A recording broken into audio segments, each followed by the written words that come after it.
Bienvenue à cette grande édition sur la Voix Sainte TV. Les titres. Grave accident de la circulation à Abidjan-Cocody. Un camion chargé de bitume chaud a déversé son contenu sur les occupants d'un véhicule personnel. Un mort, les circonstances de ce drame dans un instant. Plus de 6 000 milliards, c'est le montant adopté par le gouvernement ivoirien au titre du budget de l'État pour 2018. Et puis également dans cette édition, des soldats nigériens et américains tués dans une embuscade tendue par des hommes armés, une attaque attribuée à un groupe terroriste qui se réclame de l'État islamique. Ouvrons ce journal par un grave accident qui s'est produit au carrefour La Vie à Abidjan-Cocody. Un camion benne qui transportait du bitume destiné à la rénovation de la chaussée s'est renversé sur un véhicule personnel qui avait à son bord un couple. Le mari est décédé. Quant à la femme, elle lutte en ce moment contre la mort. France Conan. Dans l'après-midi du jeudi 5 octobre 2017, un drame est survenu au carrefour La Vie à Abidjan-Cocody. Que s'est-il passé? Sur les circonstances de l'accident, des témoins affirment que le camion benne a déversé son contenu de bitume chaud sur le véhicule Mercedes de type compresseur qui roulait dans le même sens que lui. Selon les mêmes sources, le camion benne chargé de bitume chauffé entre 150 et 180 degrés a abordé le terre-plein pour se rabattre sur un des côtés de la chaussée. Une manœuvre qui s'est avérée fatale pour un véhicule à sa hauteur au moment des faits. Le conducteur a perdu la vie dans les minutes qui ont suivi après avoir été extrait de l'épave de la voiture par des témoins du drame. La femme à ses côtés a été transportée d'urgence à l'hôpital. Encore sous le choc, le chef de chantier ERC, l'entreprise qui mène les travaux de bitumage sur place, n'a pas voulu s'exprimer. L'École nationale de police a abrité la cérémonie de remise des épaulettes à 92 élèves commissaires. C'était en présence du Premier ministre Amadou Gon et du ministre de la Sécurité intérieure. Le compte rendu de Nadia Eounou. La cérémonie de remise des épaulettes de 92 élèves commissaires de police du deuxième contingent de la promotion 2015-2017 a eu lieu à l'École nationale de police. Ils sont composés de 47 issus du concours professionnel, de 40 du concours direct et de 5 ressortissants du Togo, dont une femme. À cette occasion, le ministre de l'Intérieur et de la Sécurité, Sidiki Diakité, a annoncé la construction d'une deuxième école de police à l'intérieur du pays. L'objectif est de renforcer les capacités opérationnelles des forces de défense et de sécurité dans le cadre de la lutte contre le grand banditisme. Votre devise vous commande, dans l'exercice de votre métier, de rechercher constamment l'efficacité et l'excellence. Vous devez vous acquitter de vos fonctions avec dévouement et zèle, tout en restant conforme aux lois et règlements de l'État et au code de déontologie de votre corporation. Notons que cette promotion a été parrainée par le Premier ministre ivoirien Amadou Gon Coulibaly. Le Centre de promotion des investissements en Côte d'Ivoire et l'Assemblée des régions et districts de Côte d'Ivoire ont signé un protocole d'accord. Quel est le contenu de cet accord? Jean-Jacques Denis, commentaire. Dans la mise en œuvre des projets structurants dans les régions, de développer les investissements directs et pour permettre au secteur privé d'être présent sur tout le territoire ivoirien, le président de l'ARTSI, l'Assemblée des régions et districts de Côte d'Ivoire, Jano Aosso Kouadio, et le directeur général du CPC, le Centre de promotion des investissements en Côte d'Ivoire, Emmanuel Essis, ont signé un protocole d'accord. Cet accord a été signé en vue d'impulser une dynamique nouvelle pour la mobilisation des acteurs autour d'actions prioritaires de développement économique. Dans la mise en œuvre de cet accord, qui sera encadré par un comité de suivi, des projets associés à toutes les régions devraient ressortir. Créé le 13 août 2013, l'ARTSI regroupe les 31 régions de la Côte d'Ivoire, de même que les 2 districts autonomes, notamment Abidjan et Yamoussoukro. Quant au CPC, il est le guichet unique de l'investissement direct de Côte d'Ivoire et à cet effet, il fédère, coordonne et rationalise l'ensemble des initiatives et actions gouvernementales en matière de promotion des investissements et de développement du secteur privé. Plus de 6 000 milliards de francs CFA, c'est le montant adopté par le Conseil des ministres ivoiriens pour le projet du budget 2018. Martial Kwasi.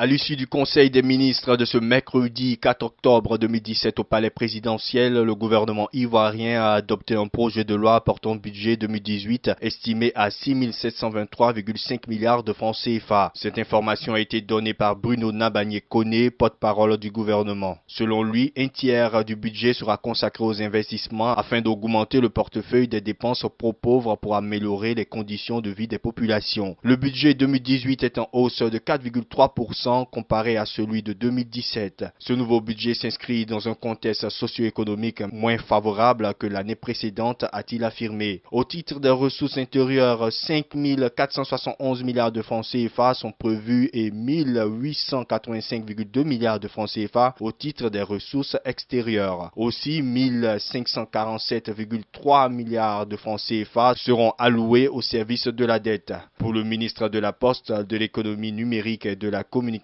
malgré les perturbations économiques extérieures, le budget va crescendo.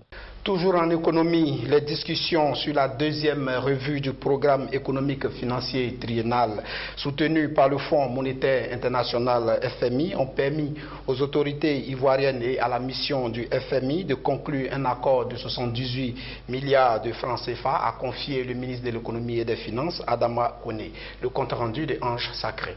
Le montant de cet accord sera décaissé après avis du conseil d'administration du FMI qui se tiendra en décembre 2017, a expliqué le ministre Adama Koné mardi 3 octobre 2017 dans un entretien. Le chef de division au département Afrique du FMI, Dan Goura, a confirmé que les discussions de la deuxième revue du programme ont permis de conclure un accord sous réserve de son approbation par la direction générale du FMI et par le conseil d'administration du FMI en décembre 2017. Parlant du bilan du programme appuyé par le FMI, le chef de département Afrique estime que les performances réalisées dans le cadre du programme appuyé par le FMI ont été fortes au cours du premier semestre de cette année. Les réformes structurelles ont été mises en œuvre, y compris les mesures sur la mobilisation des recettes. Malgré la chute des prix du cacao, de solides performances économiques sont poursuivies en 2017 et les perspectives pour 2018 à moyen et long terme demeurent bonnes. Selon lui, l'inflation devrait rester modérée à 1% tout en indiquant que le déficit budgétaire devrait se situer à environ 4,5% du PIB. En outre, la mission du FMI et les autorités ivoiriennes se sont accordées sur des mesures de politique budgétaire pour le budget 2018. Notons que cette mission du FMI a duré du 19 septembre au 3 octobre 2017 à Abidjan.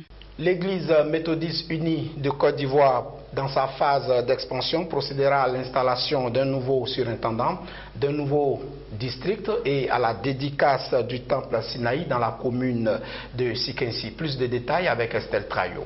Cette cérémonie se déroulera le samedi 9 octobre 2017 et sera rehaussée par les plus hautes autorités de l'Église méthodiste unie de Côte d'Ivoire, dont le bishop Benjamin Boni, président de la conférence annuelle de l'EMUCI. Le président du comité d'organisation, le frère Cassie Jean-Pierre, s'est dit confiant quant au bon déroulement de l'organisation, assurant que toutes les dispositions pratiques ont été prises afin que la cérémonie se déroule dans de bonnes conditions. Notons également que le district d'Agbovi, le nouveau district de Sikensi, regrouperont les circuits de Tia-Salé, Pakobo, Gaumont, Tabo et Sikensi. Le roi Salman d'Arabie Saoudite est arrivé ce jeudi 5 octobre 2017 à Moscou en Russie, où il a été reçu par Vladimir Poutine. Une visite que les autorités saoudiennes qualifient d'historique, vu que les deux pays n'ont jamais entretenu de relations aussi proches. Notre commentaire. C'est une première dans les rapports entre la Russie et l'Arabie Saoudite. En effet, le roi Salman d'Arabie Saoudite est en visite officielle à Moscou depuis ce jeudi 5 octobre 2017. Cette visite historique intervient dans le cadre du rapprochement entre les deux pays, mais également pour débattre du conflit syrien. L'enjeu majeur est que la Russie et l'Arabie Saoudite sont tous deux parties prenantes de la guerre qui déchire la Syrie. Moscou, du côté de Bachar el-Assad, Riyad, du côté de la rébellion. A priori, sur ce sujet, tout oppose les deux pays. Mais la Russie de Vladimir Poutine veut trouver une solution politique au conflit syrien, afin de mettre un terme à une intervention coûteuse. Dans ce but, elle a besoin du soutien de Riyad. L'Arabie Saoudite y trouve aussi son compte. Son objectif est d'empêcher la création d'une relation plus solide entre la Russie et l'Iran et d'attirer Moscou vers le monde sunnite. L'autre enjeu de cette visite, c'est le pétrole.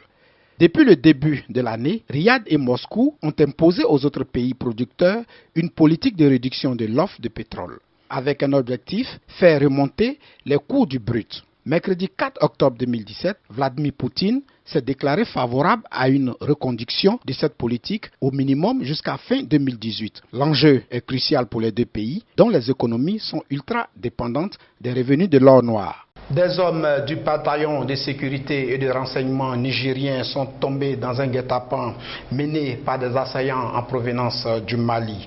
Le bilan non officiel serait lourd. Plusieurs soldats nigériens et américains ont été tués et d'autres sont portés disparus. Une opération de riposte est en cours, nous dit Martial Kwasi. Tout a débuté le mercredi 4 octobre 2017 aux encablures du village nigérien de Togo, non loin de la frontière malienne au sud de Menaka, lorsque des assaillants en provenance du Mali voisin ont attaqué des éléments des forces spéciales nigériennes et le formateur des commandos américains. C'est dans la traque des envahisseurs que l'escadron nigérien est tombé dans une embuscade tendue par l'ennemi. S'en est suivi un combat d'une telle violence jamais enregistré jusque-là. Le bilan non officiel est très lourd, plusieurs soldats nigériens et américains sont morts ou portés disparus et de nombreux véhicules partis en fumée. Parallèlement, des opérations militaires de grande envergure ont été déclenchées par terre et par air avec l'appui des unités de l'armée française venues en renfort. Aussi, le ratissage et les recherches se poursuivent de jour comme de nuit. Depuis plusieurs mois, toute la zone frontalière allant du 15e au 19e parallèle est placée sous état d'urgence. L'armée nigérienne a eu les pleins pouvoirs pour faire régner la paix dans le nord des régions de Talibéri et de Tawa. Cette embuscade meurtrière intervient quelques semaines seulement du début de la grande offensive des forces du G5 Sahel contre les djihadistes. Notons que ces assaillants sont issus de la branche terroriste dirigée par Abu Walid al-Zaq. Un mot de sport dans cette édition. À la tête du comité olympique brésilien depuis 1995, Carlos Nuzman a été arrêté par la police. Il est accusé de corruption et d'achat de voix lors des Jeux olympiques de Rio 2016. Martial Kwasi, commentaire. Le président du comité olympique brésilien et du comité d'organisation des Jeux de Rio, Carlos Nuzman, est désormais sous les verrous. En effet, accusé d'avoir acheté des voix pour obtenir les JO 2016, Nuzman a été arrêté ce jeudi 5 octobre 2017 par la police brésilienne. En plus de ces faits, et d'après le communiqué publié ce jeudi par la police, Nuzman serait aussi accusé de délits de corruption, de blanchiment d'argent et est soupçonné d'être membre d'une organisation criminelle. Âgé de 75 ans, Carlos Nuzman est juriste de profession et fut le responsable de l'organisation des Jeux olympiques d'été 2016 qui se sont déroulés dans sa ville natale. Il fut également président de l'organisation sportive sud-américaine depuis le 2003. Ayant entamé aussi une carrière sportive et principalement dans le volleyball, il fit partie de la première équipe masculine du Brésil à participer aux Jeux olympiques lors de l'édition de 1964 à Tokyo. Il est depuis 1995 à la tête du comité olympique brésilien. Ce journal prend ainsi fin. Que le règne de Jésus-Christ soit dans vos foyers. Shalom.